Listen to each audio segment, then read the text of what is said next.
Morning to all. अंग्रेजी सीखने के क्रम में आज हम वोकैबुलरी पे डिस्कस करेंगे। वोकैबुलरी का मतलब होता है शब्दकोश। जहां इंग्लिश सीखने के लिए हमको ग्रामर की जरूरत पड़ती है, यानी कि व्याकरण की जरूरत पड़ती है, वहीं दूसरी तरफ बहुत जरूरी है कि इंग्लिश सीखने के लिए हमारे पास बहुत सारे शब्द होने चाहिए, यानी कि हमारे जो वोकैबुलरी है, जो शब्दकोश है, वो बहुत ही अच्छा होना चाहिए। और तो और अगर आपकी वोकैबुलरी बहुत अच्छी है, अगर आपके पास बहुत सारे शब्द हैं इंग्लिश में, तो आप इंग्लिश में आराम से स्पोकन कर सकते हैं। सिर्फ आपको थोड़ा सा लिखने के लिए ग्रामर की जरूरत पड़ सकती है, लेकिन अगर आप सिर्फ स्पोकन करना चाहते हैं तो स्पोकन के लिए आपके पास अगर बहुत अच्छी वोकैबुलरी है तो आप इस काम को बहुत अच्छे से कर सकते हैं। तो आज हम एक क्लास जो है वोकैबुलरी पे देख रहे हैं, और आज की क्लास में हमने जो है खास अपना जो टॉपिक लिया है वो है आपका कोविड-19। ये जो टॉपिक है आजकल सब जगह सभी लोग जो है इस शब्द से बिल्कुल परिचित हैं कि ये कोविड-19 क्या है। एक्चुअली है क्या कि ये जो बीमारी आज पूरे विश्व में फैली हुई है, इस बीमारी से संबंधित बहुत सारे ऐसे शब्द हैं, बहुत सारे ऐसे वर्ड्स हैं जो रोज हमको सुनने को मिल रहे हैं, जो रोज हम न्यूज़ चैनल पे सुनने को हमको देखने को मिल रहा है, या किसी औरों के मुंह से हमको सुनने को मिल रहा है, या फिर हम बोल रहे हैं किसी और से। लेकिन उनमें से बहुत सारे शब्द तो ऐसे हैं कि जिनको हम इंग्लिश में ही बोल रहे हैं, भले हमको पता नहीं है कि इस शब्द का हिंदी अर्थ क्या है। वहीं दूसरी तरफ बहुत सारे शब्द ऐसे हैं जिनको कि आज हम हिंदी में बोल रहे हैं, लेकिन हमको ये पता नहीं है कि एक्चुअल में इस शब्द की अंग्रेजी है क्या। लेकिन हम उन शब्दों को खूब इस्तेमाल कर रहे हैं आज, और काफी पिछले 5-6 महीने से हम लगातार इन शब्दों का इस्तेमाल करते आ रहे हैं। तो इसी बात को देख करके आज की क्लास को हमने बहुत ही इंटरेस्टिंग बनाने की कोशिश की है, और सोचा है कि क्यों ना आज कल हमारे आसपास हमारे चारों तरफ जो एक महामारी फैली हुई है, हम इसी से संबंधित शब्दों को अपनी वोकैबुलरी में अगर डिस्कस करें तो हम अपनी वोकैबुलरी को बहुत अच्छा स्ट्रॉन्ग कर सकते हैं, बहुत अच्छा बना सकते हैं।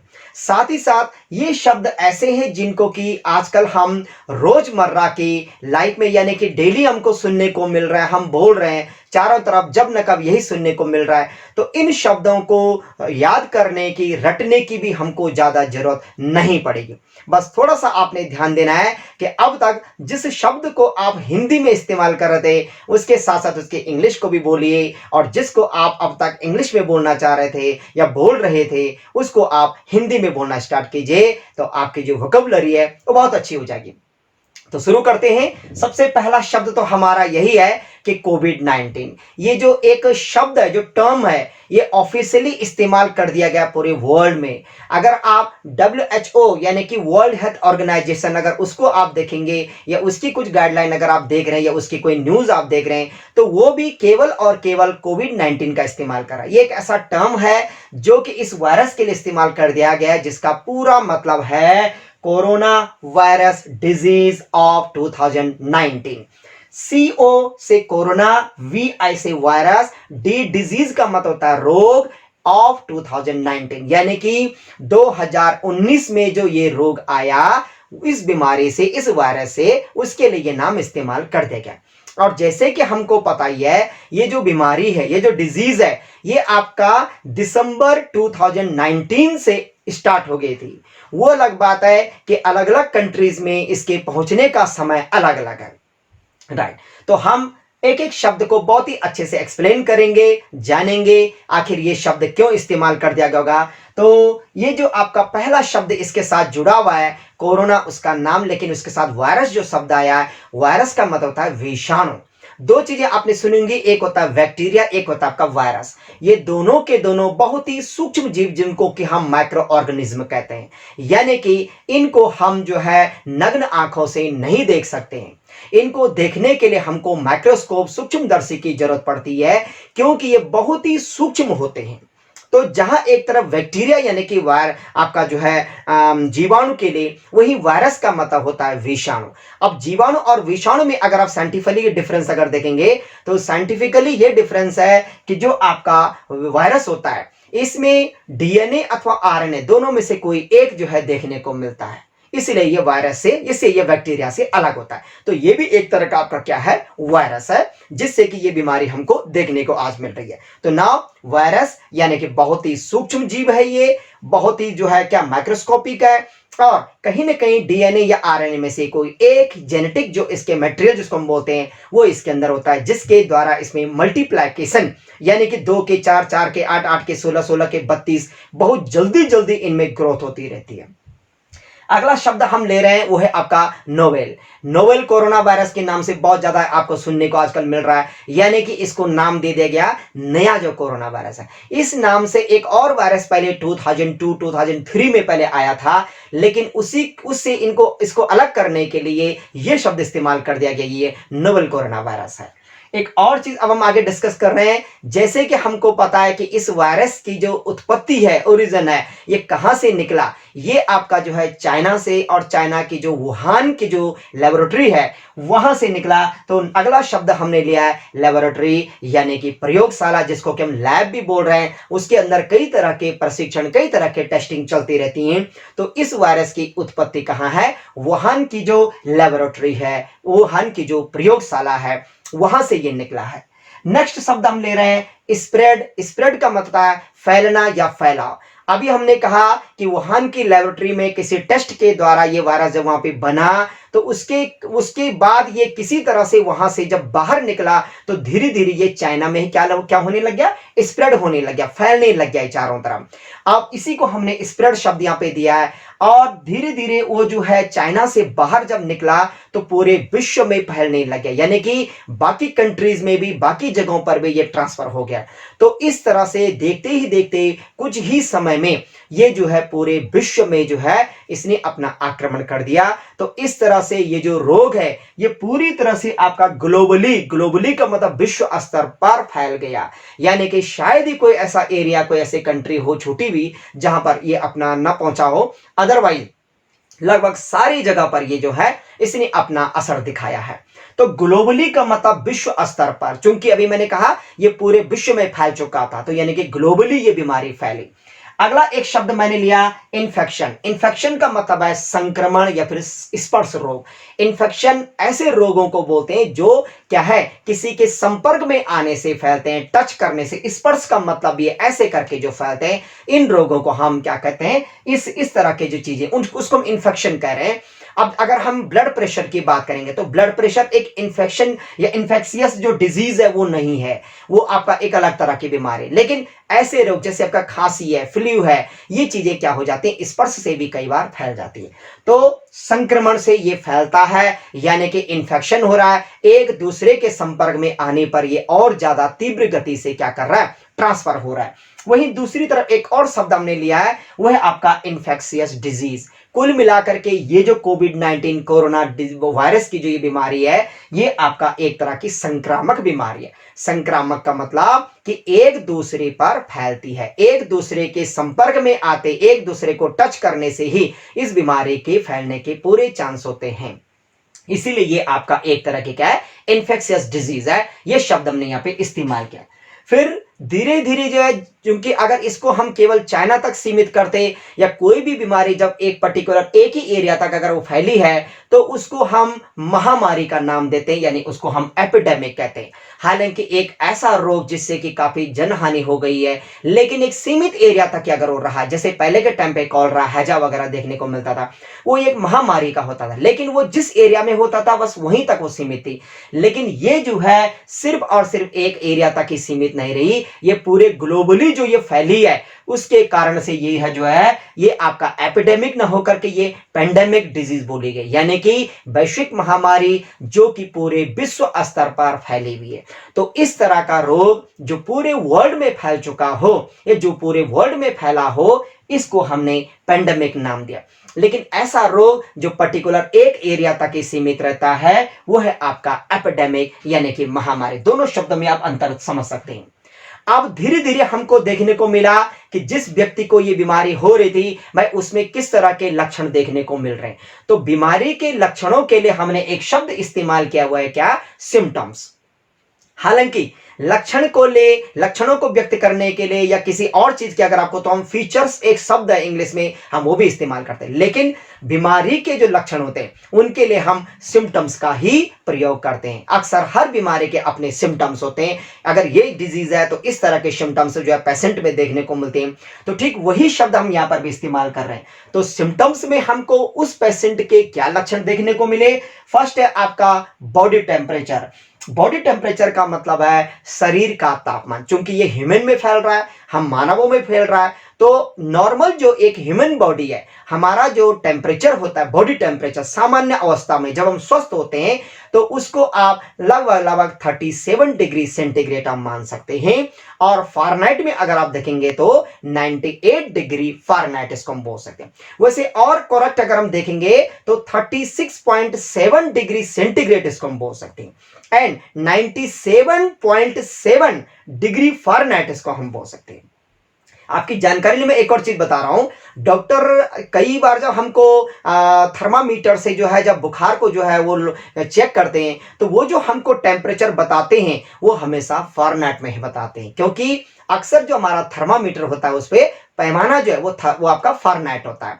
तो फारेनहाइट का मतलब ये है कि 98 डिग्री नॉर्मल होता है, तो 99 है, 100 डिग्री है, 101 है आपका बुखार, वो है। आप सेंटीग्रेड को वहां नहीं ले जा सकते हैं, क्योंकि सेंटीग्रेड तो वहां तक जा ही नहीं सकता है, क्योंकि सेंटीग्रेड अगर आप देखेंगे तो 37 डिग्री सेंटीग्रेड है। ओके, तो यहां पर हो क्या रहा था, ये जो आपका इस तरह की जो बीमारी है उसमें जो हमको सिम्टम्स जो देखने को मिले, सबसे पहली बात तो यह है कि इसमें शरीर का तापमान बढ़ रहा था, यानी कि बॉडी टेम्परेचर बढ़ रहा था। तो इस चीज को देखोगा आपने कि जगह जगह जो है सबसे पहले आदमियों का टेम्परेचर ही जो है क्या कर दिया जा रहा था, चेक कर दिया जा रहा था कि कहीं इसका बॉडी टेम्परेचर बढ़ा तो नहीं है। तो बॉडी टेम्परेचर जो शब्द हमने यहाँ पे लिया है इसका मतलब है शरीर का तापमान। नेक्स्ट एक और हमने लिया है शब्द, वो है आपका रेस्पिरेटरी। रेस्पिरेटरी का मतलब होता है श्वसन संबंधी, यानी कि जैसे ह्यूमन बॉडी में रेस्पिरेटरी सिस्टम, हमारा जो श्वसन तंत्र है, इसमें लंग्स वगैरह ये सारी चीजें आपकी आ जाती हैं। तो दूसरी चीज क्या होने लगी, श्वसन संबंधी परेशानी उस पेशेंट को देखने को मिल रही, यानी कि कहीं ना कहीं सांस लेने में दिक्कत, ऐसे भी लक्षण जो है इस बीमारी में देखने को मिलने लगे। एक और चीज मैंने यहाँ पे लिखी है वो है आपका माइल्ड फीवर, हल्का बुखार भी उसको बना हुआ है। ये भी सिम्टम्स जो है इस वायरस के जो है पेशेंट में देखने को मिल रहे थे। एक और शब्द मैंने यहाँ पे लिया है वो है आपका टायर्डनेस। टायर्डनेस का मतलब है थकान या फिर थकावट को महसूस कर रहा है पेशेंट, बहुत जल्दी वो जो है थक जा रहा है किसी काम से, तो कहीं ना कहीं हो सकता है कि उसके अंदर ये वायरस आ गया है। ये भी इसके एक सिम्टम्स थे। आगे एक और मैंने यहाँ पे सिम्टम्स को जो है लिखा है वो है आपका ड्राई कफ। ड्राई कफ का मतलब सूखी खांसी, यानी कि कोरी खांसी जिसको हम बोलते हैं, सिर्फ उसको खांसी जो है आ रही है, ये भी इसका सिम्टम्स रहा। और एक और धीरे धीरे जो है हमको ये भी देखने को मिला कि ये जो वायरस था ये अपने सिम्टम्स भी चेंज कर रहा था। देखते देखते कुछ टाइम बाद एक और जो है लक्षण दिखाई दिया, वो था आपका लॉस ऑफ टेस्ट, यानी कि जो फूड है वो हमको टेस्टलेस होना महसूस होने लग गया, स्वादहीनता। तो लॉस ऑफ टेस्ट का मतलब है कि पेशेंट को जो है फूड में टेस्ट जो है नहीं पहचान पा रहा हो, तो ये भी एक लक्षण आया। एक और मैंने यहाँ पे सिम्टम्स को लिखा हुआ है आपका क्या, स्नीज। स्नीज या स्नीजिंग का मतलब होता है छींकना या छींके आ रही हैं लगातार। और बीच में जैसे आपने देखा होगा कि लोगों को काफी अलर्ट कर दिया गया, सतर्क कर दिया गया कि अक्सर जो आदमी सामने वाला जो छींक रहा है तो छींकते समय ऐसा जो पेशेंट है उससे क्या, उसकी नाक से क्या है कुछ ड्रॉपलेट्स यानी कि कुछ पानी की बहुत छोटी छोटी बूंदें निकल रही हैं, और उन बूंदों में वो वायरस काफी देर तक मौजूद था। और अगर किसी तरह से वो बूंदें जो है किसी दूसरे पर्सन के सांस लेते समय अगर उसकी बॉडी के अंदर एंटर कर गई या किसी तरह से उसकी बॉडी के अंदर चली गई, चाहे बाय हैंड के द्वारा गई या किसी भी द्वारा, तो ऐसे में वो वायरस दूसरे पर्सन में भी ट्रांसफर हो सकता था। इसलिए सभी के लिए बोला गया कि आपको अपना फेस, आपको अपना मुंह, नाक कवर करना है, ताकि अगर आप छींक रहे हैं तो दूसरे तक ना पहुंचे, या दूसरा अगर छींक रहा है तो उसके जो ड्रॉपलेट्स हैं वो हम तक ना आए, जिससे कि हम अपने को बचा सकते हैं। तो ये भी एक सिम्टम्स जो है देखने को मिला, स्नीजिंग। और स्नीजिंग के द्वारा क्या हो रहा था, ड्रॉपलेट्स यानी कि छोटी छोटी बूंदें जिनमें कि वायरस की उपस्थिति देखी जा रही थी। एक और स्थिति अब यहाँ पे क्या होगी कि धीरे धीरे जब जो है सारे लोगों में ये बीमारी होने लगे और देखते देखते हमारे इंडिया में भी जब इस तरह की ये बीमारी फैलने लग गई, तो इस स्थिति में देश के अंदर अलग अलग कंट्रीज में ये होता रहा, पर अपने देश की अगर हम बात करते हैं तो हर देश के अंदर क्या लग गया, उन्हें इमरजेंसी वाले केसेस, इमरजेंसी की सिचुएशन आ गई, यानी कि संकटकालीन जिसको हम बोलते हैं आपातकालीन की स्थिति हो गई है। क्योंकि ऐसे में बहुत ज्यादा जनहानि का जो है देखने को हमको मिल रहा था, लोग जो है लगातार डेथ जो उनकी हो रही थी। और मेन कारण यह है कि इसका इलाज नहीं है, इसका कोई ट्रीटमेंट जो है सही सलामत में अभी तक हमारे पास नहीं था, इस कारण से हम कुछ कर भी नहीं पा रहे थे। तो ऐसी स्थिति में देश के अंदर क्या हो गया, इमरजेंसी के हालात बन गए। तो इमरजेंसी जो है आपातकालीन स्थिति, आपात स्थिति, संकट काल, ये भी शब्द बहुत ज्यादा पॉपुलर आज की डेट में आपको देखने को मिला। धीरे धीरे आपातकालीन स्थिति को देख करके गवर्नमेंट ने, अगर हम इंडियन गवर्नमेंट की बात करते तो हमारे जो गवर्नमेंट है क्या कर दिया, उन्होंने सारी जगह लॉकडाउन की स्थिति कर दिया। तो लॉकडाउन ये बहुत ही पॉपुलर शब्द रहा, हर किसी ने इसको बोला है, लेकिन इसका अर्थ हम नहीं जान पाए। तो लॉकडाउन का मतलब होता है बंदी, यानी कि हर एक चीज को बंद कर दिया गया, जो कामकाज चल रहा था वो बंद कर दिया गया, बंदी का ऐलान कर दिया गया, यानी कि किसी भी तरह के कोई भी मार्केट, कोई भी चीजें नहीं खुलेंगी। इससे क्या होगा कि जब मार्केट नहीं खुलेंगे तो कोई भी घर से बाहर नहीं निकलेगा, क्योंकि इस बीमारी का मेन जो कारण है वो ये है कि ये इन्फेक्शियस डिजीज है, ये एक दूसरे के कांटेक्ट में आने पे फैल रही थी। तो जब पर्सन जो है, जब कोई भी आदमी घर से बाहर नहीं निकलेगा तो दूसरे के संपर्क में नहीं आएगा, बस यही एकमात्र बचाव जो है देखा जा रहा था स्टार्टिंग में। इसलिए गवर्नमेंट ने उन हालात में, उन स्थिति में एक ही चीज का जो है फैसला लिया, वो था आपका लॉकडाउन। तो लॉकडाउन जो शब्द हमने सुना है बहुत ज्यादा पॉपुलर रहा है, इसका मतलब क्या है, बंदी या फिर बंदी का ऐलान कर दिया गया। अगला है आपका धीरे धीरे फिर गवर्नमेंट ने अपनी गाइडलाइंस जो है जारी की। गाइडलाइंस शब्द भी बहुत ज्यादा पॉपुलर चल रहा है। तो गाइडलाइंस का मतलब होता है दिशा निर्देश, यानी कि अब इस टाइम पर आदमियों को क्या करना है, क्या नहीं करना है। इमरजेंसी के टाइम पर, इमरजेंसी की जो सिचुएशन आती है, ऐसे टाइम पर हम जो सिटीजन, हम जो नागरिक हैं, बहुत सारी चीजों में हमारे जो स्वतंत्रता है वो छिन जाते हैं। यानी कि आपकी जो आजादी थी कि आप कभी भी घूमने जा सकते हैं, कभी भी जो है घूम करके अपने घर आ सकते हैं, उस चीज पे पाबंदी लगा दी गई। तो इन्हीं चीजों को देख करके स्टार्टिंग में तो पहले जो आपका वर्ल्ड हेल्थ ऑर्गेनाइजेशन है उसने अपनी गाइडलाइन जारी की, फिर धीरे धीरे हर कंट्रीज ने अपने आप को संभाला, हर कंट्रीज ने फिर अपनी गाइडलाइन जारी की। हमारे इंडिया की अगर बात करें तो शुरू में जो है, अगर आप देखेंगे तो जो आपका सेंट्रल गवर्नमेंट है उसकी गाइडलाइन जारी हुई कि ऐसा करना है, ऐसा नहीं करना है। धीरे धीरे सेंट्रल गवर्नमेंट ने यह काम किसको दे दिया, स्टेट गवर्नमेंट को दे दिया। फिर स्टेट गवर्नमेंट जो है अपनी गाइडलाइन जारी कर रहे थे, यानी कि अपने दिशा निर्देश जारी कर रहे थे। और स्टेट गवर्नमेंट ने अब धीरे धीरे डिस्ट्रिक्ट पे भी कुछ चीजें छोड़ रखी है कि अपने हालातों को देख करके अपने नियम, अपने दिशा निर्देशों को बनाए, क्या करना है, क्या नहीं करना है, मार्केट खोलना है, नहीं खोलना है, कब खुलेगा, कितने बजे तक खुलेगा, बाहर आना जाना, हर एक चीज के दिशा निर्देश जो बोला जा रहा है वो आदमी को, वो हम लोगों को दे दी गई।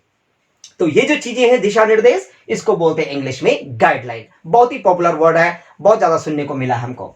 नेक्स्ट आपका आया है फिजिकल। फिजिकल का मतलब उसे भौतिक होता है, लेकिन यहां पर फिजिकल का मतलब शारीरिक, यानी कि बॉडीली, यानी कि बॉडी से संबंधित कोई बात कर दी जा रही। अब चूंकि ये बीमारी क्या थी, फिजिकल कांटेक्ट। देखो कांटेक्ट का मतलब होता है संपर्क में आना। ये बीमारी फैली रही थी एक दूसरे के कांटेक्ट में आने से, एक दूसरे के संपर्क में आने से।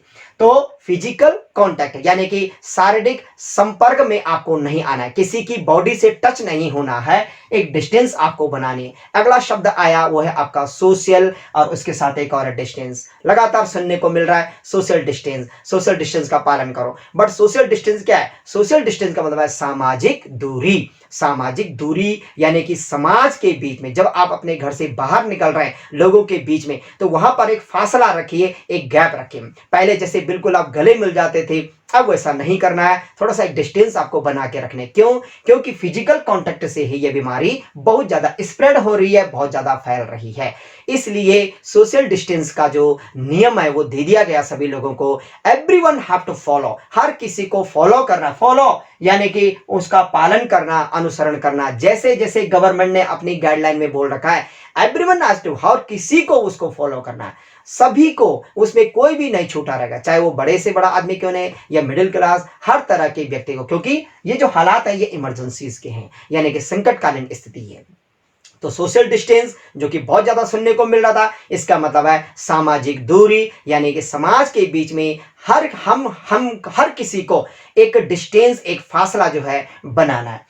नेक्स्ट जो है फॉलो, मैंने कहा कि पालन करना, किसी चीज का जो नियम है उनको आपका अनुसरण करना है। एक और यहाँ पे सुनने को आपको मिला होगा आजकल बहुत ही ज्यादा है, 2 गज की दूरी, मास्क है जरूरी। यानी कि अब धीरे धीरे जैसे जैसे जो है लॉकडाउन थोड़ा सा उसमें छूट मिलने लगे, तो लोग जैसे बाहर निकल रहे हैं, भीड़ जो है इकट्ठा तो हो रही है, लेकिन उसमें कुछ सावधानियां, कुछ आपको जो है सतर्कता रखनी पड़ेगी। और उसके लिए सबसे जरूरी है कि आपको क्या करना है, जो सोशल डिस्टेंस बोला गया कि सामाजिक जो एक डिस्टेंस, एक फासला जो आपको बनाना है, उसमें आपको 2 गज की दूरी। 2 गज का मतलब होता है, गज को हमने बोला यहाँ पे क्या, यार्ड। यार्ड का मतलब होता है गज। तो 1 गज लगभग आप जो है 3 फीट मान के चलो, यानी कि कहीं ना कहीं आपका जो है 6 फीट की जो दूरी है वो 2 गज के बराबर है। इतनी दूरी हमको जो है एक दूसरे पर्सन से, सामने वाले से बना के रखनी है। और एक और चीज क्या दे रहे कि मास्क है जरूरी। मास्क ये शब्द अब तक इतना पॉपुलर नहीं था। अब तक अगर ये सुनने को मिलता था तो केवल और केवल जब किडनैप वाले कोई केस होते थे, या फिर किसी का अगर मर्डर हो गया, किसी को गोली मार दी, तो फिर वो नकाबधारी आए, उन्होंने नकाब पहन रखा था, मास्क पहन रखे थे, पता नहीं चला। लेकिन आज ऐसी स्थिति हो गई कि हर किसी को इस शब्द से परिचित हो गया है, हर कोई जो है इस शब्द से रूबरू हो गया है। और इस शब्द का जो अर्थ है, मीनिंग, मास्क का मतलब हम कह सकते हैं a piece of cloth which is use to cover the face, यानी कि कपड़े का एक ऐसा टुकड़ा, एक ऐसा पीस जिसका प्रयोग फेस को कवर करने के लिए, ढकने के लिए इस्तेमाल कर दिया जाता है। अब पहले तो आदमी इसलिए करता था, जो किडनैपर्स होते थे, ताकि कोई हमको आइडेंटिफाई ना करे, आसानी से हमको पहचाने ना। लेकिन आज ये बहुत जरूरी हो गया है कि हम अपने फेस को पूरी तरह से कवर करें, क्योंकि दूसरे के संपर्क में अगर हम आ रहे हैं तो कम से कम वायरस हमारी बॉडी के अंदर, हमारे माउथ से, हमारे नोज के द्वारा, सांस के द्वारा हमारी बॉडी के अंदर एंटर ना करें। इसके लिए मास्क बहुत ही कंपलसरी कर दिया गया। आज की डेट में अगर आप देखेंगे तो गवर्नमेंट अगर सबसे ज्यादा अगर स्ट्रिक्टनेस किसी चीज पे दिखा रही है तो वो क्या है, मास्क। तो 2 गज की दूरी, मास्क है जरूरी, जैसे कि मैंने आपको बताया। नेक्स्ट है आपका हैंड वॉश। एक और जो है गाइडलाइन दे दी गई कि लगातार आपको क्या करना है, अपने हाथों को वॉश करते रहना है। वैसे तो देखा जाए, हमको सामान्य जो हमारा जीवन है, ये नहीं कि जब इस वायरस की स्थिति आ रखी है तभी नहीं, हमें जो है हर टाइम अपने हाथों को वॉश करते रहना चाहिए। ये जो है स्वच्छता विज्ञान, जो हाइजीन का एक नियम है।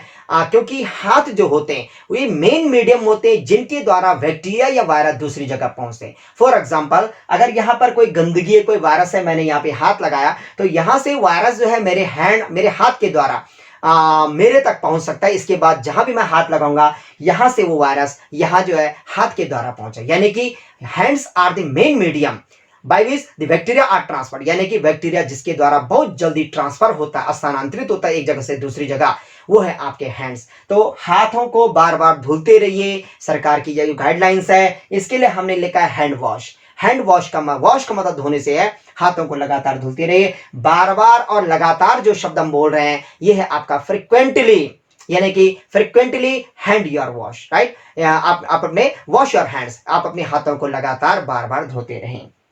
नेक्स्ट है आपका, हाथों को अगर आप धो रहे हैं, जब धुल रहे हैं, तो इस बात का ध्यान रखें कि आप रनिंग वाटर में ही धुलें। रनिंग वाटर का मतलब क्या होता है, बहता हुआ पानी, चलता हुआ पानी। ये नहीं कि एक बर्तन में पानी लिया और उसी में हम अगर अपने हाथों को धुलेंगे तो वापस वो गंदगी फिर से हमारे हाथों में आ सकती है, वो वायरस कहीं ना कहीं फिर से हमारे हाथों में वापस आ सकता है। ऐसे में हम ये नहीं कर सकते अब मेरे हाथ साफ है, इसलिए रनिंग वाटर में, ताकि मैं जो भी जो है जर्मिसाइडल जो सोप है अगर मैं उसका इस्तेमाल कर रहा हूं तो उससे वायरस जो है किसी तरह से निकल गया है और अब जो है हम कह सकते हैं कि मेरे हाथ साफ है।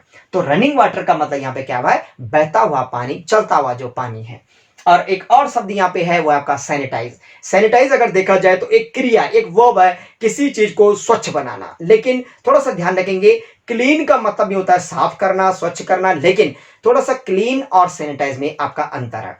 क्लीनिंग का मतलब होता है साफ, लेकिन केवल आपने अगर सिर्फ पानी से किसी चीज को साफ कर दिया, कपड़ा मार करके अगर साफ कर दिया तो क्लीनिंग हो सकती है। लेकिन वो हाइजीनिक या फिर पूरी तरह से अगर हम सैनिटाइज बोल रहे हैं तो इसके लिए इसका मतलब है किसी चीज को हमने ऐसी चीज से, ऐसी कोई सी केमिकल से साफ कर दिया जो पूरी तरह से बैक्टीरिया और वायरस को भी खत्म कर दी थी। जैसे अगर माना कमरे के अंदर हम किसी चीज को अगर साफ कर रहे हैं और हमने सिर्फ अगर गीले कपड़े का इस्तेमाल किया, तो उस गीले कपड़े से हम केवल उन चीजों को, धूल डस्ट वगैरह जो हो तो साफ हो जाएंगे, लेकिन बैक्टीरिया और वायरस जो होंगे वो किल नहीं हो सकते। लेकिन फिर हम क्या करते हैं उसके साथ साथ, अगर आपने फिनाइल का इस्तेमाल कर दिया, कोई और केमिकल अगर आपने इस्तेमाल कर दिया, तो हम कह सकते हैं कि अब पूरी तरह से वहां पर हाइजीनिक इन्वायरमेंट, यानी कि हाइजीन वहां पे हमको देखने को मिले। तो हाइजीन जो एक शब्द है, आगे मैं डिस्कस करूंगा, उसका ऐसी बात नहीं है, वो भी आपका यही बताता है कि अब जो साफ सफाई है वो कैसी है, पूरी तरह से बैक्टीरिया लेस, वायरस लेस, यानी कि किसी भी तरह के ऐसे सूक्ष्म जीवी वहां पे देखने को आपको नहीं मिलेंगे।